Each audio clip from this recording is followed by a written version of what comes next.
كوليدج يوسف. كنت الأول أدبي على مدرسة الثانوية البنين الجديدة، كنت 9 على المركز، كنت كمان دفعة تابلت، كنت جايب 82% و4/10. كنت باخد تاريخ مع الإمبراطور أستاذ حسام عياد. كنت دايما برجع من الدرس من غير بقرا قراية سريعة للجزء اللي عطاه لنا في اليوم ده.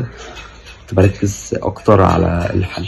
المذاكرة بالنسبة لي ما كانتش عائق، لأن بالنسبة لي شرحه في الحصة كان كفاية. كنت بركز أكتر على الحل لأن هو كان بيبذل مجهود كبير قوي في ان هو يجيب لنا الاسئله الجديده والافكار الجديده. زي ما قلت احنا كنا دفعه تابلت، محدش كان عارف الاسئله هتيجي ازاي. كان بيركز جدا جدا على الامتحانات، كان في كذا امتحان كل باب، وامتحانات شامله كتير جدا. كان بيجيب دايما افكار جديده. الحمد لله بفضل حضرته يعني فعلا الاسئله كتير جت، والحمد لله جبت 55 من 60 في التاريخ. انا محمد حسين محمد، خريج ثانويه عامه 2023، جبت 346 ما يقارب 85%.